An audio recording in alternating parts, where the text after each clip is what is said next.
Welcome to the Cookbook, where we invite guests on to share the ingredients of what has helped make them the successes that they are. All of it, the good, the not so good. You're not going to find anything half-baked here. And our kitchen gets messy sometimes. That's when the fun starts. So come on and join us.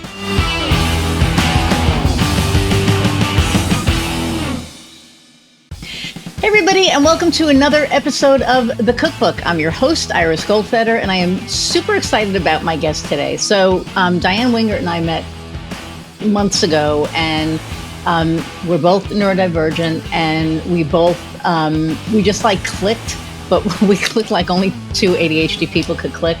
So I think our first conversation just went, anyway. But before you start watching, below, click like, share, and subscribe, please. It should be like a little bell thing there. Go ahead and click on that, like, share, and subscribe so that you can get all of these amazing episodes. And thank you for being here. And without further ado, let's say hey to Diann. Hi. Hello, hello. You know what? I think I've been waiting for this conversation to tell you with an audience that since I met you, I have started using something I've never said before, which is this: now we're cooking with gas. And I realize that's a nod to you and your brand. So look at you, influencer. Look at that. Thank you. I didn't even realize it. And my tagline is actually, if you're not online, you're not an option. Which I'm in a trademark thing now. So I have it, it's like trademark, but then something happened. So I'm like in this like trademark thing, which I'm going to win like next Not week. trade wars, trademark. Not trade wars, no trade wars. I only like Star Wars, which is all fuzzy back there now. But anyway, so everybody knows. So I've been waiting for this because I was on your episode or on your podcast, and we just had a great conversation. But we always have great conversations when we're together. So, so why don't you tell the audience, who you are and what you do, and we'll kind of go from there.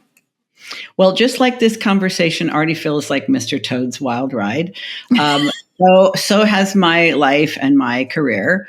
I have 3 kids. I've had 3 husbands, and I've had at least 3 careers. It's probably closer to 5. But the one that I stayed with the longest is I was a licensed psychotherapist, and a lot of the people that I worked with had ADHD. Now, unbeknownst to me, even though I passed it on to all 3 of my kids before I realized I had it myself, I would one day combine 2 passions. I've been a serial business owner, multiple businesses over the years, while also being a psychotherapist. And I realized my very, very favorite people are people who are neurodivergent and business owners. A lot of neurodivergent people become entrepreneurs, creatives, independents of all kinds of ambitious outliers.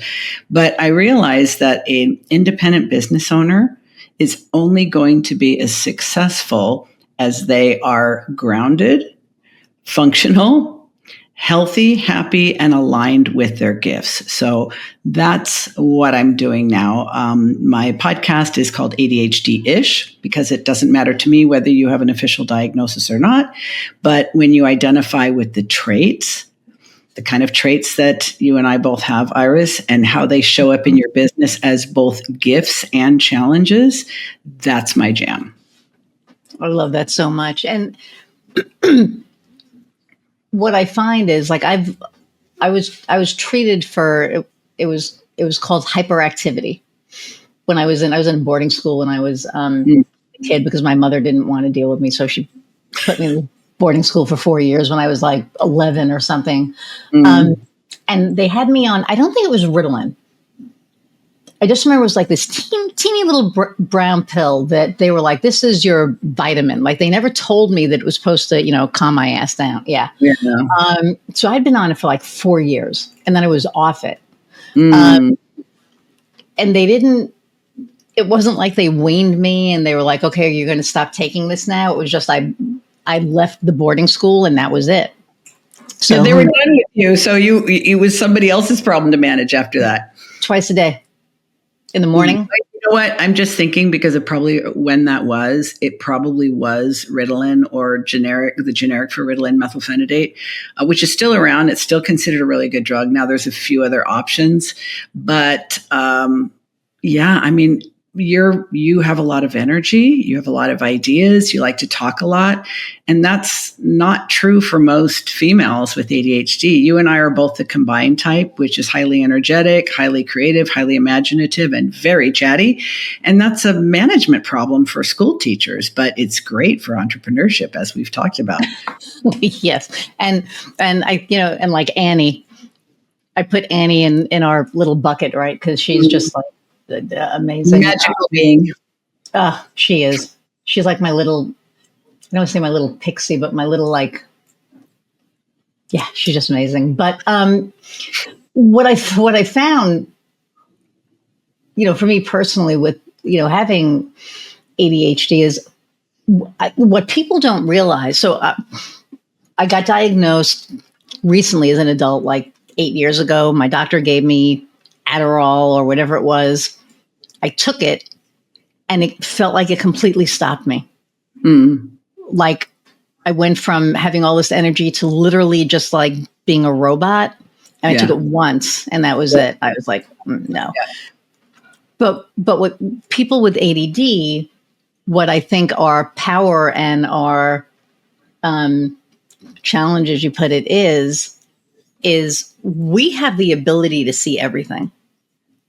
Mm-hmm. So when we, running a business, it's like we see all the things. And, sometimes that's amazing because it's like, okay, we have this here, we have this here, we have this here. But then other times it's like, holy shit, there's like so much, right? Yeah. And the way that my business is building now with the team that I have and in place, and I have, thank God, Kimberly is she's my OBM, so she's managing the entire team, so I don't have to, so nothing gets lost in the cracks. And she manages me sometimes as well, which is amazing to have, right? But what I've found is that pressure, the pressure of having to have that spreadsheet, and what if I made the spreadsheet and I forgot something? Because I started making the spreadsheet and then the doorbell rang, or one of my crystals on my desk, is out of place. And now I forgot about the spreadsheet. Now I'm like playing with all the crystals on my desk to make that right. Cause like the struggle is real, y'all. It's real. And recognizing it, I think has been one of the biggest blessings for me, because I know how to manage myself better. Yeah. And to your point about being able to see everything at once, Iris, I refer to it as like my brain is like a satellite dish, always streaming. Stuff is streaming in and stuff is streaming out. And I think to me, the biggest differentiator, whether you're an entrepreneur or in another lifestyle, the biggest differentiator for me, when you have a brain like this, especially as for a creative, is not whether you're diagnosed or not whether you're medicated or not even whether you have a team or not. It's being able to recognize that we live in the world of possibility in our minds. We imagine things that don't exist. We fall madly in love with the things we imagine. And then we have the audacity and the insanity sometimes to try to create those things, which is why when we are working in an area of our genius, that we are able to do things that literally shock others. And they are so like, how the hell did you do that?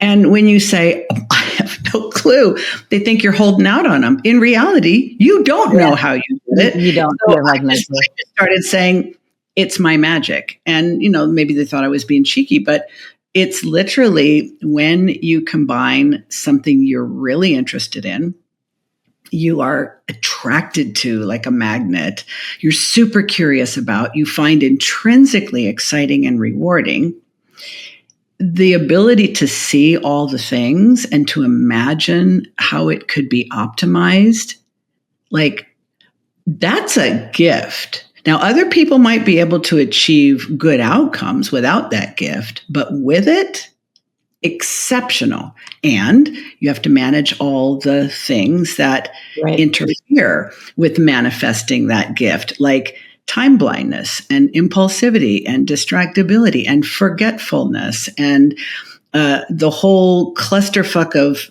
difficult executive functionings where we might have an idea, or executive functioning, we have an idea and we think we know how to do it. But then when it comes to like the planning and the prioritizing and the sequencing and what order we do things and how much time each of them takes, now we're deep into the weeds. And that's where a smart entrepreneur like you will surround herself with people who have different talents, so that you can just do what you do best and not waste time trying to get good at things that you're never going to be good at. 100%. And one of the, and I mean, it's not funny, but 2 years ago, well, no, because I work with all contractors. I don't have any employees yet, and I don't know if I ever will. But so I work with a bunch of contractors, and I made the grave mistake of trying to handle the finances myself. So I would pay something thinking that I paid something else. And, so I ended up like dinging myself around 14 grand in 2023. And it was like 7,000 here and 7,000 here. And I went, what the freak? And then in 2024, I did it for like 6 grand. And this was with a bookkeeper. This was like with a bookkeeper who, because the bookkeeper just, they're not your accountant, they're your bookkeeper. So they're not going to question expenditures. They're just going to record them. Right. Yep. So it was a really big jump for me last year when I was like, okay, because, I look at my board of clients now, right? And it's full. Like I have, and it's one of the most beautiful things that I've seen in a very long time. And it's like, okay. So I started putting them, and I laugh at myself. I started putting them in alphabetical order. So my website clients are all in alphabetical order. When I started to do the SEO clients, for whatever reason, I started alphabetical order, but from, Z down. Oh, that's interesting. And you probably have no idea why you even did that. I have like S, and then all of a sudden there's B, and then S is there again, and then there's like an H and a D, and I'm like, what in the hell? So it's like, what's funny with me is I have like OCD for certain things, like forks in the kitchen drawer. That has to be a certain way, right? Precision lined up, nested on each other, and nobody better be out of line. Am I wrong? My board, a complete clusterfuck. I mean, I have all my clients. I know who they are. I have everything. It's just not in the happy order that I thought that I was putting it in, because like I said, the websites, everything is like A to, whatever, not the SEO. And I wondered where, from doing the website clients to going to that next row or column, where did the disconnect come from? Because a huge disconnects happened literally within 2 minutes. So how do you go from A to Z to S to what the? What's interesting, Iris, is that, we all have these places where we're super messy and chaotic, and other places where it's like, oh, this is diagnosable, like OCD, and it all sort of makes sense to us in some way. Where I think we can get in our own way is when we try to figure out why we did something. For example, I did this perfectly last time, and now it's like my brain's been wiped and I've never seen it before. And we can go down the rabbit hole of why. And it's like, I got to get my hormones checked. Maybe I didn't get enough sleep last night. I definitely need to stop drinking. I think it's because it doesn't fucking matter. Okay. if something worked, if it worked, good for you. If it didn't work this time, it is a colossal waste of your brilliance to try to figure out why. A much better thing, because we usually say, what the fuck is the matter with me? Why can't I get my shit together? Why can't I just be consistent? Horrible questions to ask your brain, because then your brain will feel to come up with an answer, which will be a total rabbit hole. A better question would be like, okay, well, this doesn't seem to be working. What can I try instead? And especially, how can I make this easier or more fun or both? Now we're talking. Now we're cooking with gas, because when we can make it easier, now we remove the resistance and the guilt and all the rest of it. It's like, oh, how can I make this easier? Now we've got a little tantalizing little problem for our brain to solve, because we love solving problems, and how to make it more fun. Mm-hmm. Now we're introducing dopamine to the party. So it's like, sometimes we just overanalyze things that aren't working, when really, does it really matter, as long as you can figure out what to do instead? I wish I could have gone back in time and learned that lesson a lot earlier, because I'm a relentlessly curious person. I mean, I spent 2 decades as a shrink. It makes sense. But what difference does it make? Just fix it and move on. Yeah. Well, like so what you all don't know is, before the episode, my camera is like, I have a lot of light back here. And I figured out how to fix it. So I'll fix it. It's not the camera, it's the window. So I'm going to do something about that. But, I was trying to figure everything out. And then once my brain gets onto something, I'm done. And it's a literal rabbit hole. So it's like, wait a minute. So I opened up the camera settings, and I was trying to figure that out. And like, why isn't this working? And then I went into the other settings, and, and then Diann, in all of her brilliance, said, here comes the rabbit hole. And I was like, that's right. Okay, stop. Screw it. I'll just deal with it and, fix it later. But it's so easy to go down those rabbit holes, right? It's just like, and my wife, it's like, probably I've gotten a lot better, but for a while there, for about probably a 2-year period, right before we'd go to bed, I would find a project. A project would find you is probably a better way. Project would find me. I would be like, oh, that doesn't look right. Then the power tools come out and all the other crap, and it's 10 o'clock at night. And she's like, I got to get up at 5:30. Like, what are you doing? And I'm like, I just have to fix this thing. And she's like, no. And she physically gets up and like, pulls a tool out of my hand and whatever. And now I try not to do it. And if I do it, it will be on the computer. So it's something that, and then she'll find me awake at 5 o'clock in the morning on the computer still, because while I was fixing this, I found something else. And then, but I haven't done that in a while. So I've gotten, better at that. But what I find fascinating about it is that now I'm aware of it. So I'm aware, like with the camera, even though I knew what I was doing. And I think the other thing, if it was another guest, I probably would have done it. But because it was you, I was like, she'll be fine. She already knows what I'm doing. So pitching in, trying to solve the problem with you. It's like a game show. I know. It's like, and so I think it's fascinating. And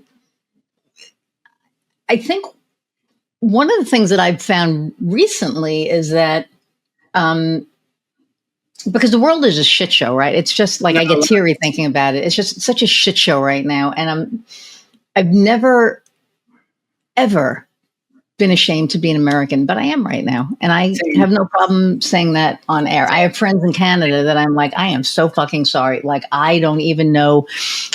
I can't even believe that that the conversation is even out there, but it is what it is. And anyway, but what I find is that, I find joy in like the littlest things now. Like I got a Labradorite, right? And it's raw. And it's raw. Oh, wow. And she's beautiful. She's like the first crystal that I've really nice. Connected with. So every morning I say good morning to her, and she's just like amazing. But it's little things that, you know, that bring me joy, like with my clients, even right now, you know, they're doing like these little things, and they call me up and they're like giddy. They're like, guess what? It has nothing to do with marketing, nothing to do with anything that we're doing for them. But because we're not a transactional company, we are relationship based. Mm-hmm. So, you know, I have amazing relationships with all of my clients, and they will call me up and they'll be like, oh my God, you're not going to believe this. And I'll be on the phone with them for 45 minutes. And I have one customer who I'm not going to name him, but he knows who he is. And he's such a nice human. I mean, all my clients are amazing, but he's just such like a nice human. And when you have a conversation with somebody who you can tell how much they care about their team, to where, you know, he'll buy a 40-inch, you know, pizza and have like a pizza party, or he'll do, you know, little things impromptu. And he'll call me up the night before and be like, guess what I'm doing tomorrow? And I'm like, you're taking the team out on the boat, you know, if it's in the summer or whatever. And he'll be like, you know, yeah. It's like, because I know him so well.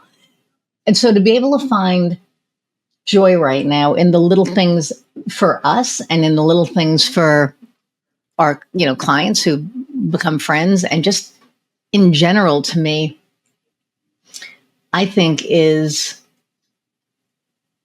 also one of the benefits of, I guess, being ADHD, because yeah, you're 100% right, Iris, because here's the thing. This is literally considered a neurodevelopmental disability, and one of like a delay. It's not a developmental delay, but it's kind of like we're out of step with our peers.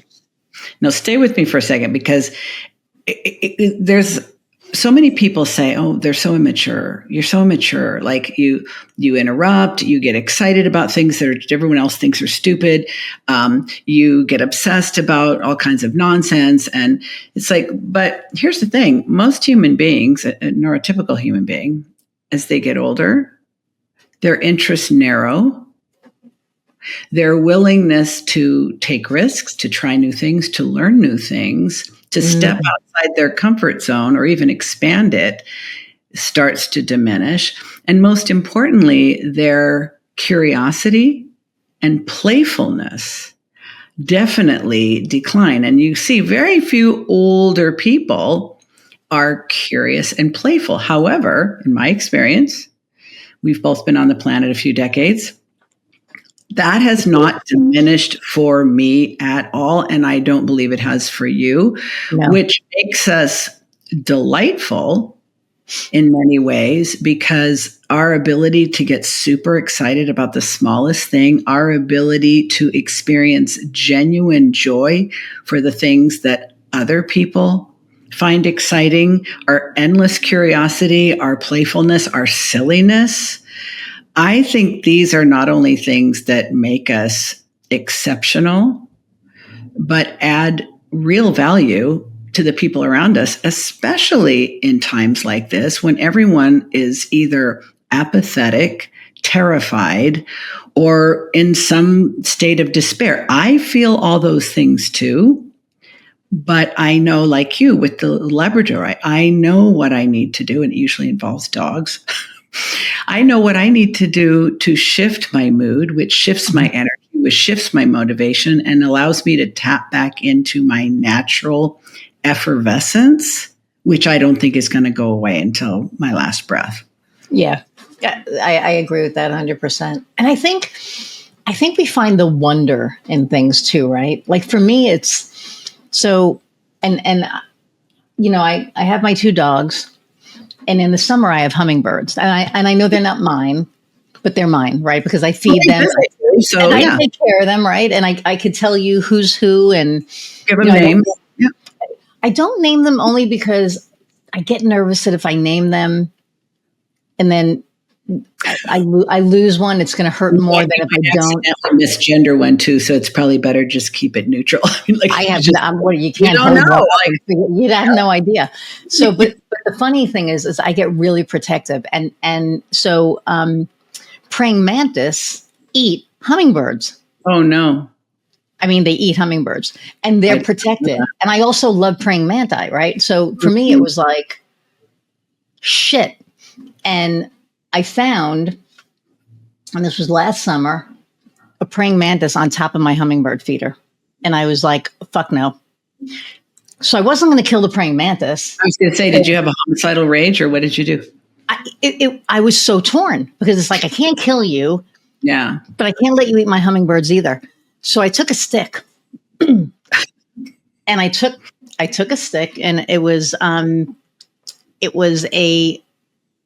board from something. I don't know, but it was about like maybe 2 feet long. And it was about, an inch thick, maybe a little less than an inch thick. Mm-hmm. And I put it on top of the hummingbird feeder, and I got the praying mantis to get on it. And so now I'm walking through my yard, and now Piper wants to eat the praying mantis. I'm like, no, you can't eat the praying mantis because that'll defeat the whole purpose. So I'm carrying this praying mantis on the end of the stick, hoping that it's not going to like jump on me or do whatever. And I open up my gate, and we have these tall, green tree things, in the front, because they're not pine trees. I don't know what they are, but they're the really tall, green tree things. And I was like, okay, I don't know what they're called because I think they're more shrubs than trees. Anyway, so a green whatever. So I take the praying mantis and I put it on the tree. And I was like, okay, I took care of the praying mantis. I saved the hummingbirds, right? And so I literally start skipping back into my yard, and my neighbor sees me skipping with this board. And she's seen me do a lot of different shit. So I think she's probably like, what in the hell? So she's like, okay, I have to ask. And so I said, what are you smoking? And I told her, I said, there was a hummingbird, there was a praying mantis on top of my hummingbird feeder. And she was like, oh, they eat hummingbirds. I'm like, I know. So I had to take the praying mantis and get it away. So, so I, told her what I did. And then it was great, right? And she was like, that's amazing. That's, that's such a kind thing for you to do. And I'm like, great. And she had a weird look on her face, and I didn't know why. So I go, come in, and I'm watching the hummingbirds outside my window, and it's the next day now, and I'm getting my mail. And so she goes, did you see where the praying mantis went? And I went, no, because I was like, I kind of look, they're fascinating. Like if you ever get a chance to really see one up close and just watch the whole origami aliens, right? They look like little freaking aliens. They totally do. Their head is like the shape of what, and they turn, and they have like their little thing. Anyway, and so I talked to it, and when I dropped it off on the tree, and I said, no offense to you, but I didn't want to kill you, but if you would have had a hummingbird in your mouth, I would have probably killed you. So I'm trying to save you. And so you should be grateful. Having this conversation with this, 6-inch bug, whatever. Okay, so I leave the house the next day, and so Cindy goes, she said, yeah, I didn't know how to tell you because you were so excited. And I was like, what? And she goes, you have a snake nest in there. Oh, God, help me. And I was like, I have what? And she said, yeah, she said, because her dog, she walks her dog and they come on the lawn. So I don't care. But they found a snake skin. And I was like, oh. Do snakes eat praying mantis? I don't know. But I was just like. Food chain there and you don't even know it. So I was like, well, oops. But I didn't knowingly put it there knowing there was a snake. So I felt like I'm getting goosebumps. I think it was fine. I think it went off because I think they fly, right? Don't they?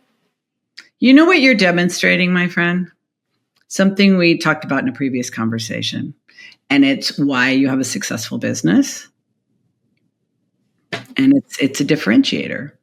You have extreme empathy.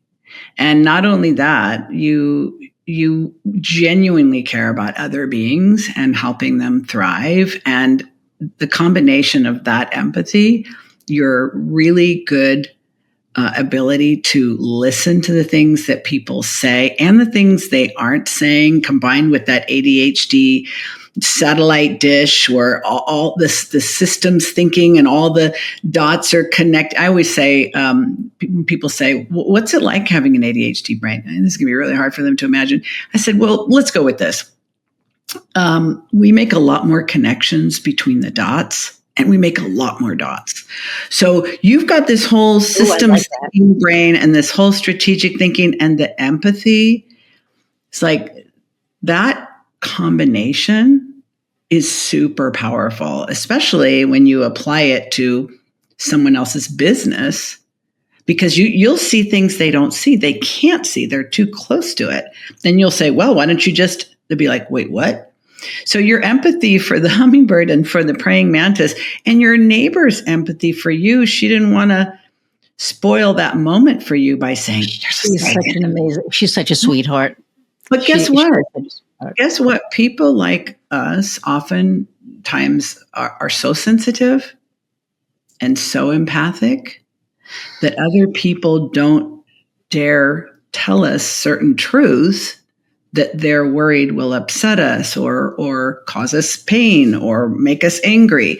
And so I think, a truly powerful person with ADHD knows who they are and knows how they are. Mm-hmm. So other people don't have to dance around their sensitivities. Like, we can own them. Oh, I think you do own them. Yeah. Yeah. And I have clients that know, and like the one that I was talking about earlier, and actually all my clients, really, we just have such a good relationship that if there's an issue, they'll tell me.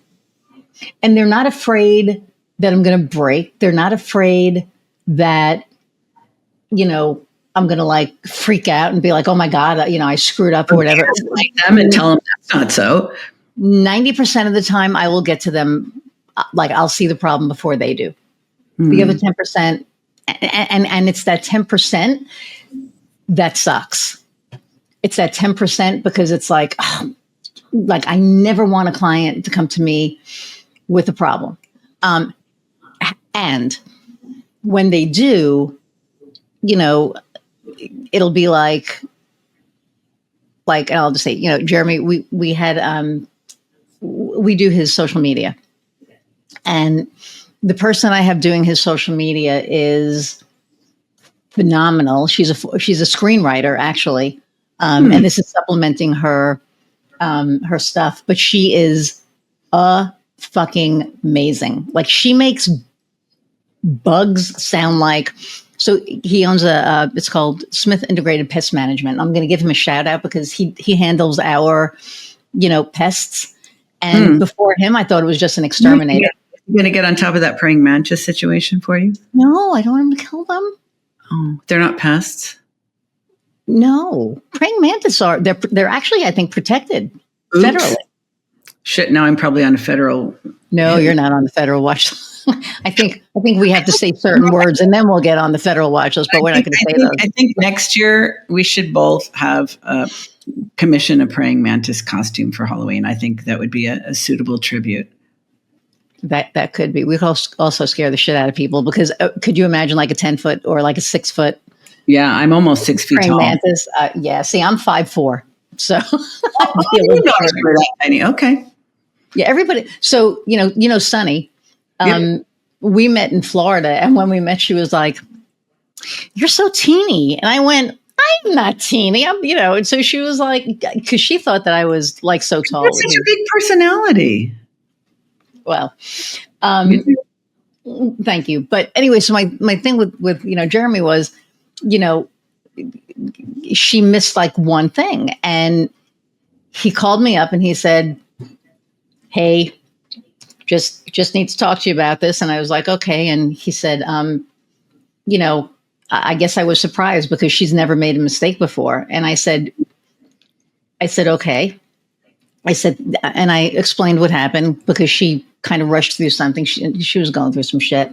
And I said, and I'm sorry about that. And he goes, well, I just don't want it to be consistent. And I was like, are you fucking kidding me? I'm like, she does everything perfect. And this one fucking thing, you're going to like, really? And he was like, well, you're right. He goes, but I know that you care about quality. I said, I 100% care about quality. I also believe that everybody's human. And he was like, you're 100% correct. So, but we have that conversation, we have that relationship that he could say what he said to me. And I could also, stand up for my contractor because I know that she's like, who do you know that can make an ant sound interesting? I mean, it's like, she's just phenomenal. But, and I think my point with that too is people you can do the most amazing job 99.9% of the time. And you mess up one time and they are going to point out that one time that you mess up more than the rest. And I find that so fascinating because to me, like when I'm working with somebody, all of my contractors, they know how much and my dogs know how much I appreciate them. Amazon decided to come now, of course. And I'm doing this is like kind of a weird thing. I probably shouldn't say this on, I don't care. I'm liberal. Fuck it. It is what it is. And I'm doing the Amazon blackout. However, we do have subscriptions for the dogs. Yeah. So for right now, well, there are exceptions and there are rules. So when it comes to dogs, sometimes they have to be exceptions. Yes, and they are our world. So, we made an exception for that, but we're not doing anything else. But anyway, I digress. But I find it fascinating. And because I know that, I go out of my way to let my team know how appreciated they are every day. Because to me, it's super important to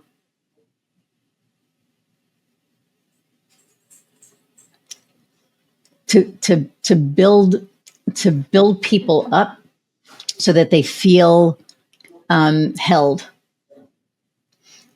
And I think that, I've had so many bosses and I don't consider myself a boss. I consider myself a leader, right? And I lead a certain way because I had so many bad bosses. And it was like, I will never, ever, ever treat anybody that works with me, for me, by my side, whatever, like that. And I look at it as a team. It's like, yes, I'm the CEO of the agency, whatever, blah, blah, blah, but we're still on the same team. So it's a family of sorts, right? It is family. And our welcome email. So when somebody onboards with us, there's a video. I made a video and I say probably 5,000 times. But in the video, it's welcoming them to the family. Because once they're in the fold, they're family. It's like we're not, there are so many other agencies out there, and it's, not that they're not good. They're great and whatever. They're not us. I feel that we are the best. I feel that we take care of people probably better than anybody else. That's just me. But I'm excited that our new client is here. And so I can't tell them that in an email, right? You can with words. You have to show him. So there's video of me going, you're here. We're so excited that you're here. Because we are. Like each and every one on my team is so excited that new client is here because we know that they're going to get, the best service. They're going to get the best, product support, that whatever it is, they're going to, and now they're part of the family. So to me, that's the most important thing. Don't you think that's a huge differentiator? Because I think we are in a place right now, and sadly, this seems to be a growing cause for concern in our culture, is the transactional nature and how human beings treat other human beings. So when you make your business like a family, and you select the clients you want to work with that you're excited to work with because you like who they are, you like what they're about, you like their values, you want to contribute the collective talents of everyone on your team to surprise and delight them beyond their wildest expectations. Like, that doesn't feel like fucking work to me. Like, it doesn't feel like work. It's effort. But it doesn't feel like work because I get paid, you get paid to bring our gifts and talents, experience and expertise, the things that we enjoy the most, in service to the people we want to bring those talents and resources to, and they want to receive them. Like, it doesn't feel like work. And I can't imagine myself, nor can I imagine you working in a transactional way. Like, yeah, I can create a terrific campaign for someone. I don't care if I think they're an a-hole. Their money is just as green as everybody else's. I think when you have ADHD, because we are so socially justice minded, it is just baked in. I can't work with anybody. And I think sometimes it's like being so misunderstood, starting in our own families, at school. Like, I believe we've always known we were different. We had all kinds of theories about why that was. And eventually we maybe figured out, oh, it's ADHD. Oh, okay. Well, it's not because I'm this, that, or the other, whatever your other theories were or whatever people imposed upon you. But being misunderstood, being judged, being excluded, being mocked, being, underestimated. How about that? I think it makes us exquisitely sensitive to how other people want to be treated and to recognizing their rights and their preferences and just wanting to just exceed their expectations and also maybe even do a little bit of healing from some of the experiences they've had with other businesses who just treated them like a fucking number. Because I think that's something that we can do too. And I think we do it. 100%. So how do you support your clients? How don't I is probably a better question. And you know what? Here's what I realize, Iris. I have learned that for me to be able to bring all of my gifts, skills, experience, expertise, talents, passion, all of that, I need to work with the right people. Not just, right stage of business, right kind of business. Like, I interview people. It's not a sales call. It's an interview. I'm determining whether this is a person that I am compatible with. This is a person that will allow me to bring my full strength personality, because I'm very smart. I'm very direct. I'm pretty sweary.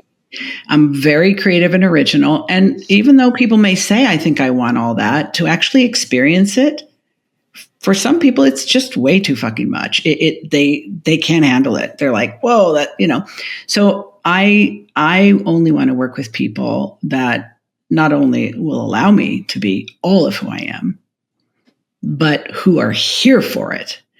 And I have to care about their business. And I have to, the first call, I can, if it's a good fit, I'm already going to start imagining exactly how I'm going to help them and what a difference it's going to make. And that's what I require before I'll say, I'm thinking this is a really good fit. How are you feeling? Before I even start talking about pricing or what it looks like or how long and what the goals are, I need to know that this is a person who wants exactly what I have to offer, and they're going to become a friend. The fact that I get paid is almost incidental because I literally can't wait to start collaborating with them. That's my criteria. So most of the people that I work with are solo business owners, small business owners of all types, all over the world. Well, not the whole world, all over the US, Canada, Western Europe, and a smattering of people in other countries because the time zone differences can be difficult. That's pretty global. That's international. Yeah, it's definitely international. And I think I'm not real well suited to brand new baby entrepreneurs. mainly because I don't want them to invest that much in working with someone like me before they've kind of, fallen down a few times and gotten back up and know that they still want to be in this kind of game. Because I think, there's a lot of things that you learn in your early years of entrepreneurship that you just kind of have to jump through those hoops and run those gauntlets. And I find a lot of people have unrealistic expectations about entrepreneurship when they're just getting started, and they can be kind of needy and dependent. And I am better suited to working with someone who's already got tread on their tires and is stuck at a certain level and watching other people less talented pass them by. And they're like, fuck this shit, it's my turn now. And they are ready to do what they need to do to take their business to where they've always wanted it to go, but they haven't allowed it to go yet. That is the most enticing proposition for me and the people I'm best suited to work with. And they all have ADHD. I mean, I love that. But what do you do? I realized we didn't even talk about what you did. Well, I used to be a psychotherapist for many years. Yeah. I've been a serial business owner. And I brought together my two passions of working with people who are neurodivergent, predominantly ADHD, but I also work with people who are autistic and ADHD, people who are gifted in ADHD. ADHD is always in the party. It may be in the mix or it may be the whole show.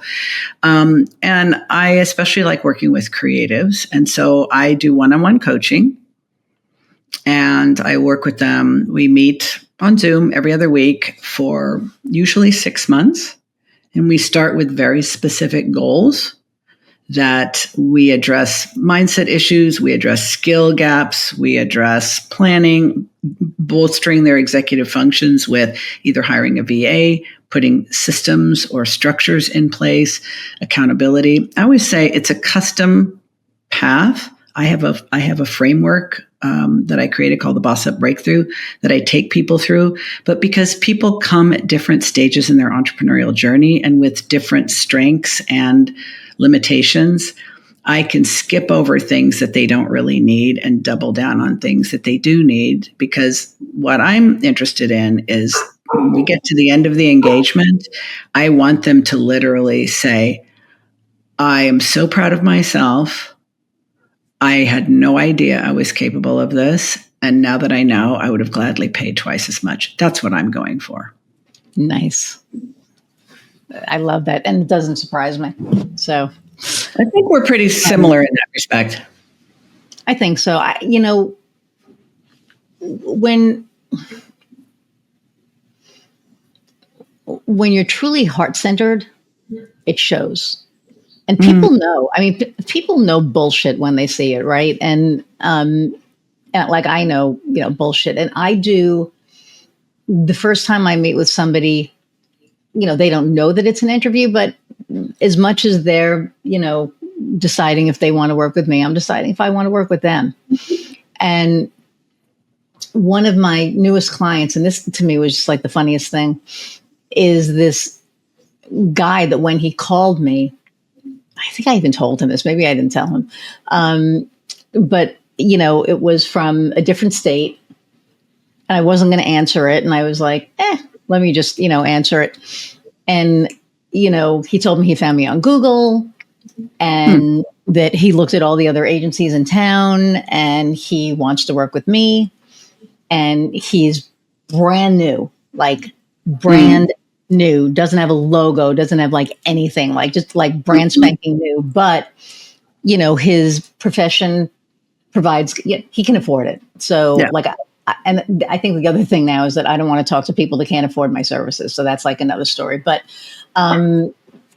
anyway, so, we talked on the phone and I had an eye doctor appointment the day that we were going to meet. And I said, let's meet at this particular place that's right, like, here's the restaurant, here's the optometrist's office. And I know the people in the restaurant because I said to Heather, I said, so I had an amazing call with this guy that he sounds like a really good guy, but he's either, a Trump supporter who wants to just, lure me and kill me, or he's going to be probably my best client ever. And I really wasn't kidding. I just wasn't sure. I love the extremes. Isn't it? I mean, because unfortunately we live in you don't know anymore, and the fact that even had to cross my mind, I know, that sucks. Anyway, so we met, and he's probably one of the nicest guys I've ever met. And he's probably going to be one of my best clients. But besides that, we're going to be I know we're going to be great friends because we're already giving each other shit, and I was so glad that I was able to get past my own, because I have my own prejudices now. Sure. It is what it is. And like you said, I need to want that business to be successful in order for me to help them, or I can't help them. Yep. And if I'm going to help you make money and you're going to take that money and give it to organizations that are going to take my rights away or hurt other people, I don't want to help you make money. So it's kind of that simple. Well, you know what? It's one of the privileges of having your own business. And I think, unfortunately, and it's one of the reasons why, and I won't say I never work with beginners. I've made a couple of exceptions because I just met individuals that were truly exceptional. And I knew they were going to be successful, even though they were just getting started. And I also knew that they were going to get a lot faster by working with me. But sometimes we guess wrong. Sometimes we think, oh, this person is going to be a good fit, and we're excited, and then they don't turn out to be who they think they are. I think we have a real trust gap right now. I think, I mentioned earlier about helping people heal from the trauma of having crappy relationships with other people they've hired before us. We've had crappy relationships too. I have been treated badly by clients. I've had people with outrageous expectations that were totally unrealistic. And also I've paid people for all kinds of goods and services who were not who they appeared to be. And when they were confronted on that, they doubled down on gaslighting and became genuinely abusive. So I think there's just a lot of small business owners out there doing business with other small business owners. And the most natural thing in the world for you and I, Iris, is to just accept everybody until they give us a reason not to. Oh my God. That's I tell everybody, I trust you until I can't. Yeah. And that's our nature. I think that's why a lot of people say we're gullible, we are naive. No, that's not true. They don't say that. They used to say that. I don't hear that anymore. I think people with ADHD may appear gullible, may appear naive. I think we are idealistic to a fault. And because of that idealism, we actively choose to give people the benefit of the doubt, to give them a second chance, to accommodate them, and to think, oh, they didn't mean that. It's getting a little harder to operate with that default, only because I think we're at a unusual time where we probably need to be more cautious and not go with that automatic default of, I love everybody, I just want to be with all the people. Now it's okay, I need to vet you first, and then I can open up and be all of who I am, which is, very, very open, and not everybody deserves that level of access to who we are, because we can be injured. And then it makes it harder for us to continue to trust people in the future. So that's another reason why I think it's important to screen people and to make sure we are aligned with people by values, but also just knowing that we are helping people that can be trusted. Right. Because if we choose wrong and we are damaged by that, it dims our light and what we're able to shine on everyone else. So yeah, it's true. So, no, I know. And this is so late in the interview. My friend Michelle is probably oh, you're finally fucking asking this question. But what advice do you have for somebody who's thinking about becoming an entrepreneur? It's really a good question, Iris. I think if you are thinking about becoming an entrepreneur because you've somehow bought into the glamorization of entrepreneurship that says it's easy, fast, fun, lucrative AF, and basically anyone can do it. Don't you want a laptop lifestyle, making money in your sleep? If that's the reason, I would say get a job and call it a day.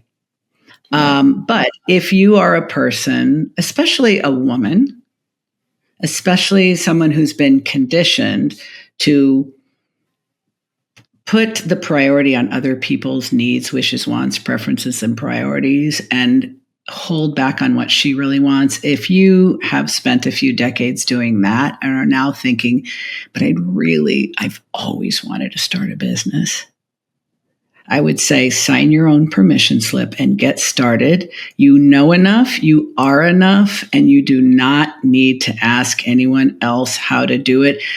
The best entrepreneurs are the ones who jump in true ADHD fashion, by the way, and figure it the fuck out, because that develops resiliency and self-trust that will see you through. That's my advice. I love that so much. And my other friend, Michelle, so every time like I say fuck or one of my guests say, fuck, she has a sip of wine. So she's probably like trashed right now. Welcome, Michelle. I know so many. It's like so funny. I know like 5 Michelles. I know 5 Kims. So there's like Kimberly who is on my team, and then there's like another Kim who's on my team, and then there's a Kimmy who's on my team, and then I know like Kim's out here. It's crazy how many people have like the same name that and Heather. I know so many Heathers that Siri. It was like a few years ago. I said call my wife work, and it said which one. Because it just said Heather, and I was like, "Oh my God!" So I was like, "I have to change that really quick." Thank you so much for taking time out of today to hang out and literally talk about like all the, hummingbirds and praying manti and all this other like we knew we had no idea what we knew exactly how this was going to be. I hope for anyone who's still listening, if you haven't been diagnosed with ADHD and you enjoyed this conversation, you're probably one go get back in there. What's that? I love that. Where can people find you? How can they find you? Well, what I love to say is if you like the sound of my voice and what I have to say with it, you should absolutely check out ADHD-ish podcast. And then you can go to my website, Diann Wingert Coaching, and Diann is spelled Diann. And you will find many other things there, including a page called Shiny Objects. And I will not say more about that. You'll just have to get curious enough to go find out. That is amazing. And the last question that I ask all of my guests, and I can't believe we're here already, is what lights your fire? Oh, so many things, but I have to give you probably the G-rated version. No, whatever. Honestly, this is my whatever. I absolutely delight in helping others break boundaries and prove people wrong. I'm not a rebel by nature, but a lot of the people I attract are. So what really delights me most is helping ambitious outliers make their dreams come true and being a party to that. Like I really, really get so much satisfaction out of it. And then dogs. Always dogs. Always dogs. It's always dogs. Always dogs. Always gets back to dogs. It's like, I love that so much. And I think, when we first connected, when we first talked, it was like, I just like, felt the instant, literally it was like instant. It was like, oh, we're fucked. This is going to be an interesting conversation. Yeah, if we don't hang out now, this is going to go on for another hour. So you're going to have to call it. Probably. Nope. I'm calling it. Thank you so much for taking time. Hang on. I'm going to say goodbye to the audience and I'll be right back. Everybody, thank you so much for hanging in for an hour plus again. I hope that you found, we know the dogs did, you found Diann as amazing and interesting and just wonderful as I do. And go check out her check out the podcast. I mean, I know I'm on next week, but just check out her podcast and check out the website. And please like, share, and subscribe and review. Leave us a review. Let us know what you thought about this episode. And also let us know any nuggets that you've got. Like if there's like a word of wisdom or, something stuck out, to you. Let us know in the comments. That's always fun. So appreciate all of you so much, again, for letting me do what I do. And until we meet next time, go out and find what lights your fire. See ya.